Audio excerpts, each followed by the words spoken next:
We now invite you to listen to part 1 of this insightful lecture titled How Suffering Can Lead Us to Happiness, given by Supreme Master Ching Hai in Sydney, Australia on March 16, 1993.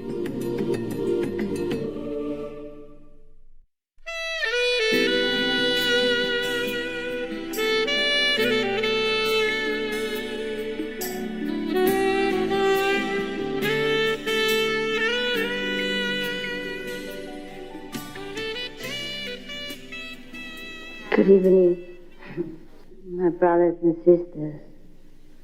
It is a great pleasure for me to be in your great country and in the great city of Sydney. You have taken for granted how beautiful your country is, but I appreciate probably better than you since I just came the first time. It's so beautiful and clean and friendly. I think the people of Australia are very lucky to have at least the outer paradise on earth. And should we have inner paradise as well, then we are perfect. We have the perfect condition. And we do not wish to be in any other heaven. I'm happy and grateful that you have reserved some precious time to come here, that we can get to know each other. I have not the desire to come in such a way, or I have no desire to come at all, even though I like Australia. But just the invitation, the repeated request from my fellow practitioners in Australia that I have the honor to come here at all. But even then, in my heart, I have always the strong conviction that you and I are no difference. There's no distinction whatsoever between each of us. And that I have absolutely nothing to teach you except to exchange the love and all the things that God has given us. But since some of our fellow practitioners in Australia were so loving and so earnest in their request of my presence, that I have been brought here, perhaps by the love of the disciples, so-called disciples, and by the will of God, that I may get to know your country, that we might link with each other, at least through my humble presence. Maybe that is the only purpose that I should be here. But then, wherever I am invited to go, there will be always people who, perhaps humble in their attitude, or perhaps have forgotten their origin. That is their own kingdom of God, their own wisdom. And therefore, there will be always questions about how to seek the Buddha or God or the Christ power within themselves. And therefore, it seems that my purpose of coming to some places is to share with the people in that native land some of my collected knowledge about how to return to our own wisdom or the supreme power within ourselves. Many times I was asked, why the title of the Supreme Master? Am I so arrogant to call myself the Supreme Master? I said, no, it's the name of my father. Just like you are Mr. Smith, and so your daughter is also Miss Smith. And it's also the name of our father, your father.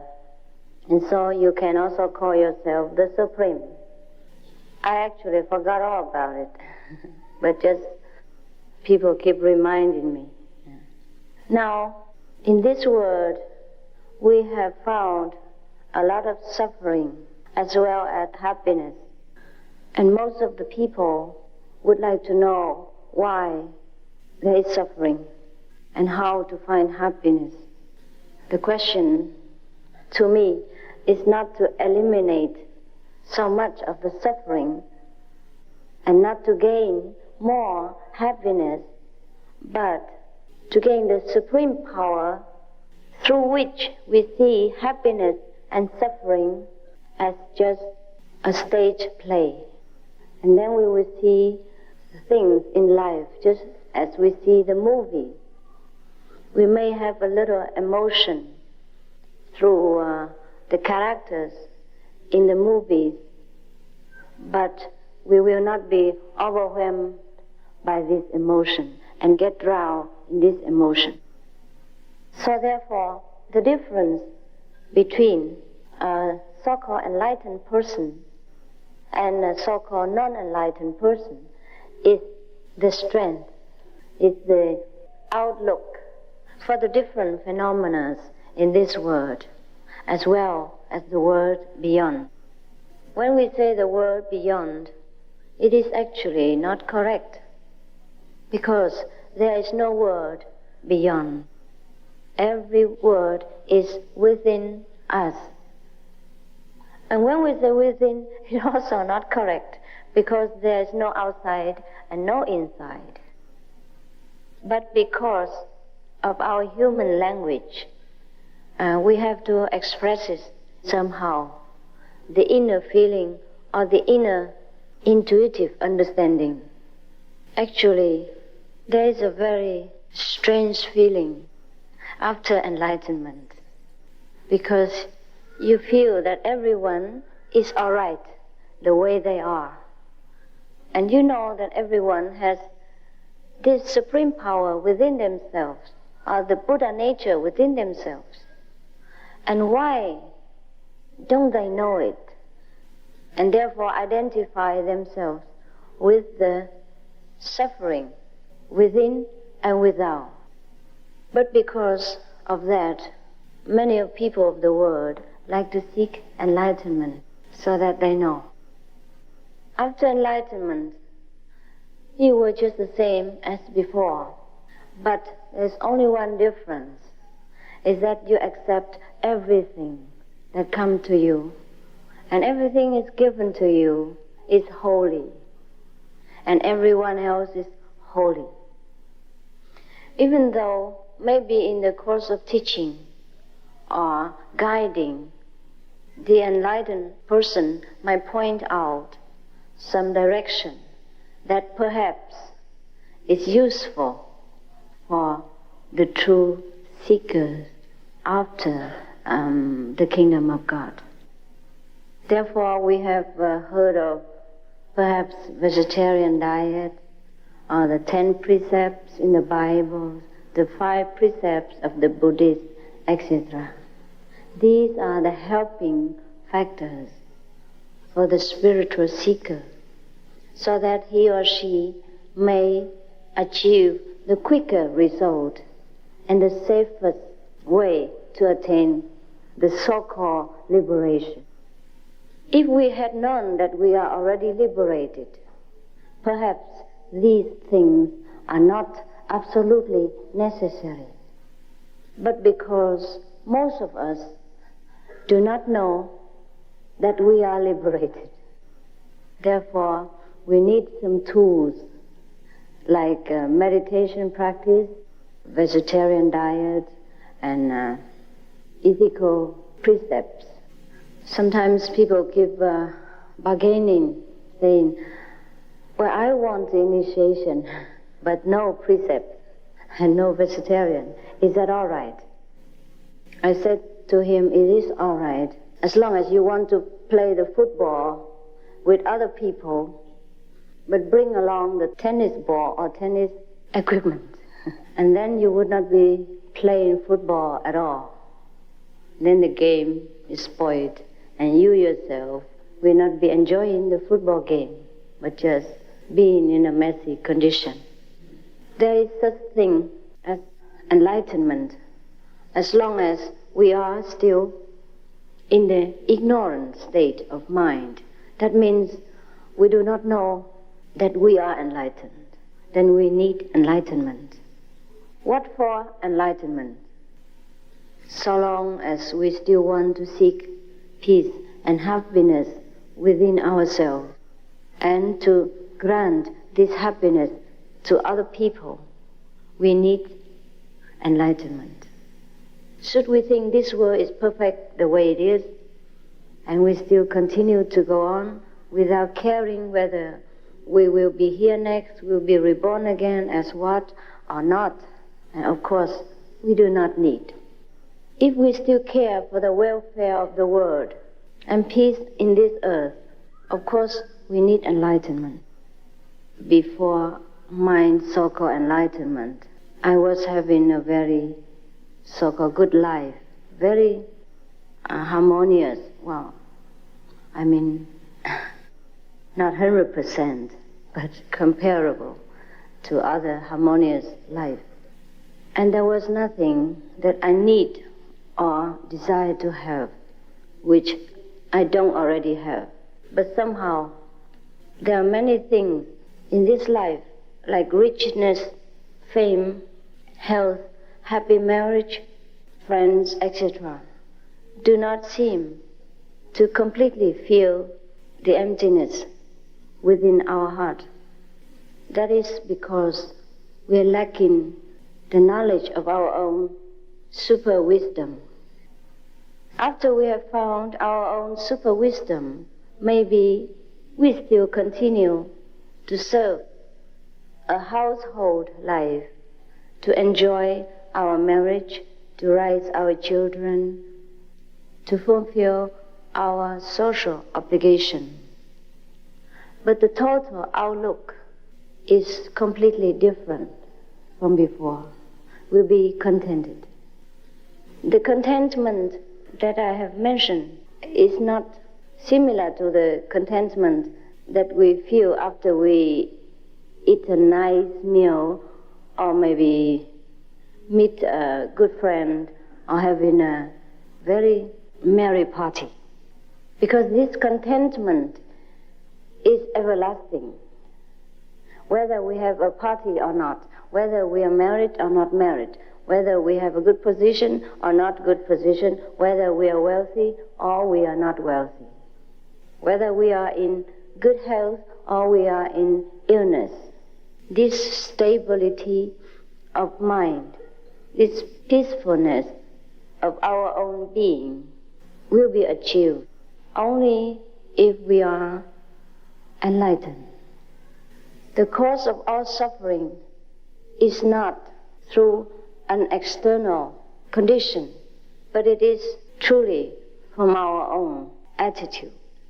Just like, for example, many Indian monks or other countries' monks, they live a very simple life. They probably live in a cave or a tent, or they just sleep wherever they can. But they are very happy and contented, and they don't ask for anything. But to an ordinary person, if he is to be forced to spend his time in such a condition, he will feel very unhappy. And he will be forever striving to gain more rich or more fame or whatever in his mind appear to be desirable. Similarly, also in spiritual practice, if we do not find the best way, the fastest way to achieve our highest enlightenment goal, then we'll be also forever desiring spiritual experiences. Not that many other methods cannot offer us enlightenment. It just probably, it takes too long, and we will be exasperated by waiting too long, and nothing happened, or it happened just too little. It couldn't satisfy our longing for God, if you call that God. What is God? Many people ask me, is that a person or is it an impersonal power? I always told them it is both. If it should appear to you as a person to satisfy your longing, then it will be that way. If not, then you will perceive through intuitive understanding what God is. We imagine God is the fulfiller of our wishes, of our promises. But that is true, even though it is too materialistic a way to express what God is. We don't find God as a person who sits there and grants us every candy or cake that we want to have. But automatically, our life will be fulfilled. But we will be fulfilled even with or without candy. That is the paradoxical way of God. Because God is our own fulfilled self, our own very self. When we attain to ourself, we will never feel lacking in any way at all.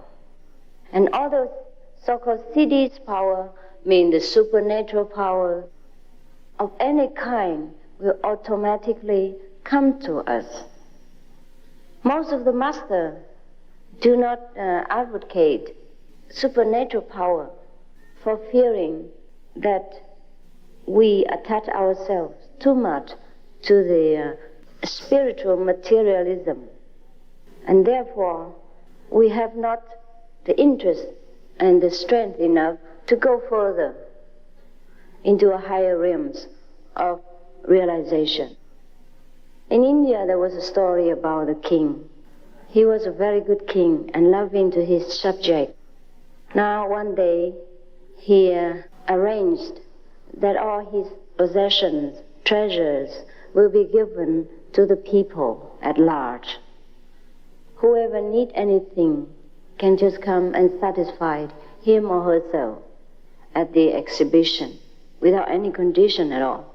Because he has no children and no family ties, so he loved his people as his own. Everyone came and picked something of his heart's desire. But there was one girl. She came and goes straight to the back of the, probably the room or the place where the king exhibited all his possession, and put her hand on his shoulders and asked, "Are you also available?" And the king was surprised. Say, "Why? Didn't you like any of the things that I have laid outside?"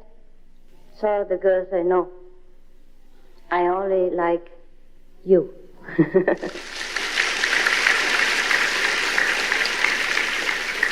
So, and then, of course, the king was very happy that somebody liked him for himself alone and not because of his treasures.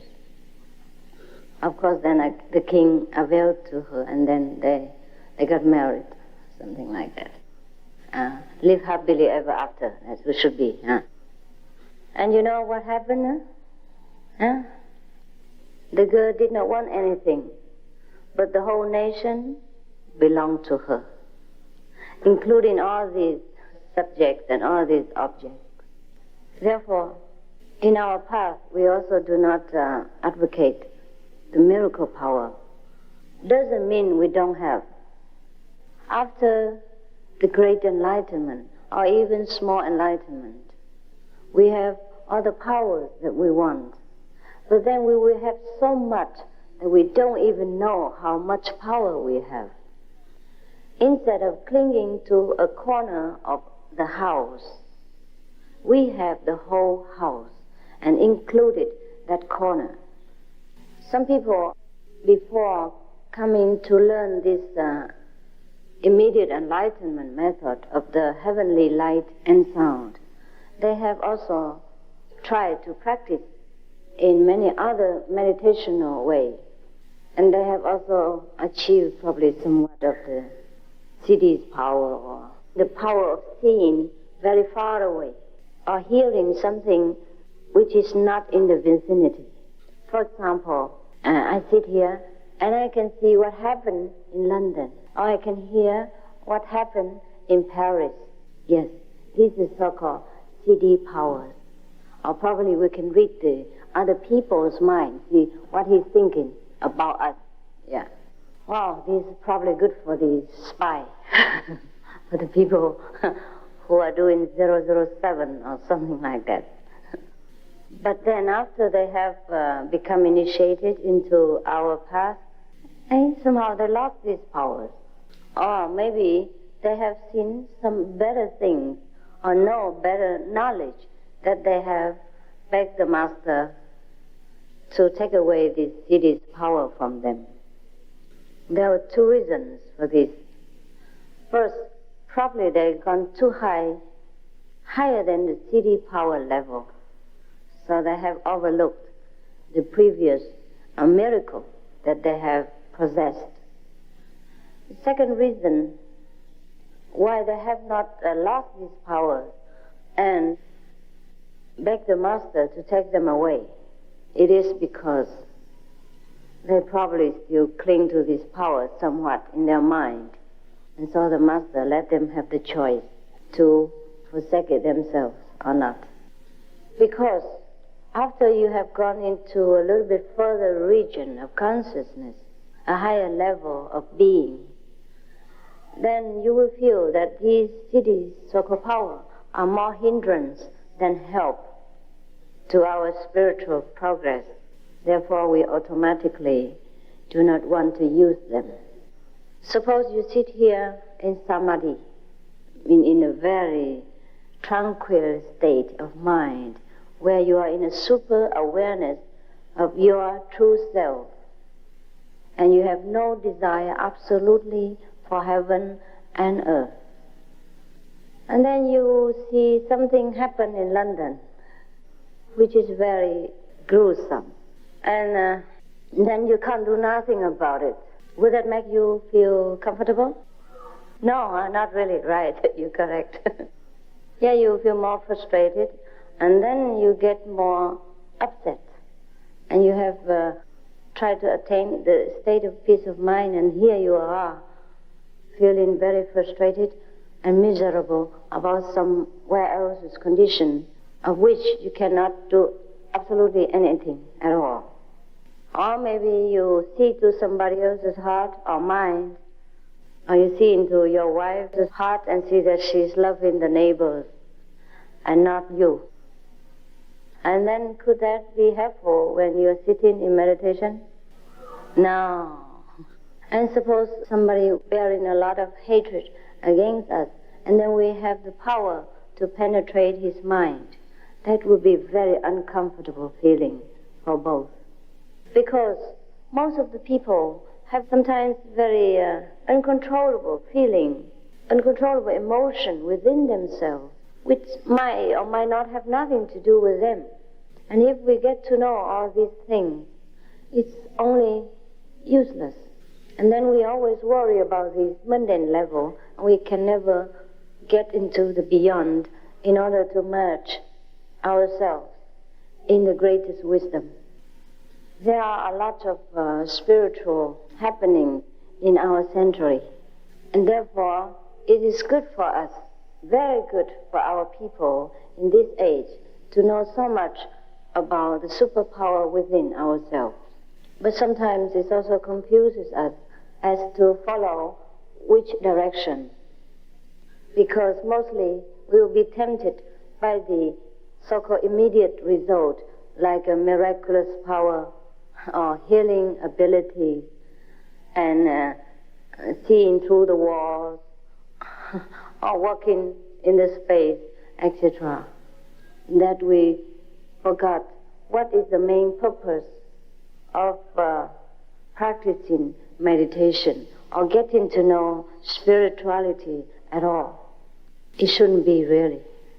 Because when we know our true self, the supreme wisdom inside, we will know everything. That, I think, is the best measurement, the best standard to judge which path we should concentrate on. Therefore, Jesus also says, "Seek you first the kingdom of God, and all other things shall be added unto you." The kingdom of God is not something that is very far away in heaven. It is here right now. And we have them all within ourselves. We only have to unlock it and use it every day. And then we will see how better a person we become, how wise, how loving, and how satisfied a person we will become.